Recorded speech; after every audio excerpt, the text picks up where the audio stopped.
இந்த பழனி முருகனை மாத்திரம் ஆண்டி வேஷத்துலயும் பாப்பாங்க.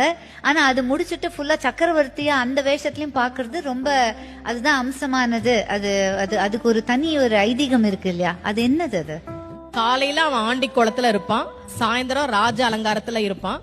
காலையில நீங்க வாழ்க்கையில எதுவுமே இல்லாம அவன் முன்னாடி போய் நின்னாலும் அன்றைக்கு மாலைக்குள்ளேயே உங்கள் வாழ்க்கையில் அவன் ஒரு மிகப்பெரிய மாற்றத்தை நிகழ்த்தி காட்டுவான் அப்படின்றத ராஜ அலங்காரம். இந்த பழனிய பத்தி சொல்லணும். தமிழ்நாட்டுல முதல்ல ஒரு கோவில்ல தங்கத்தேர் வந்ததுன்னா அது பழனியில தான். அதை உருவாக்கியவர் ஒரு தனி நபர்.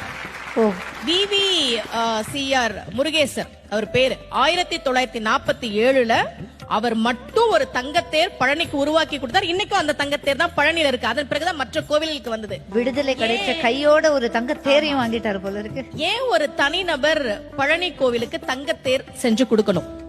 அவருக்கு ரொம்ப வருஷமா குழந்தை இல்ல. முருகன் கிட்ட, பழனி முருகன் கிட்ட மனமுருகி வேண்டார்.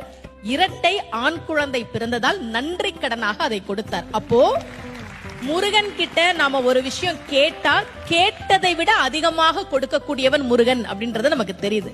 2 கையால நாம அவனை கும்பிட்டா அவனுடைய 12 கரங்களால் நமக்கு அவன் அருளை தரக்கூடியவன். பக்கரைவி சித்திரமணி பொற்கலனை இட்ட நடை பற்றி என்னும் முக்கிர துரகமும் நீப பக்குவ மலர்த்தொடையும் அக்குவடு பட்டொழிய பட்டுருவ விட்டருள் கைவடி வேலும் திக்கது மதிக்கவரு குக்குடமும் ரச்சை தரு சிற்றடியும் முற்றிய பன்னிருத்தோளும்.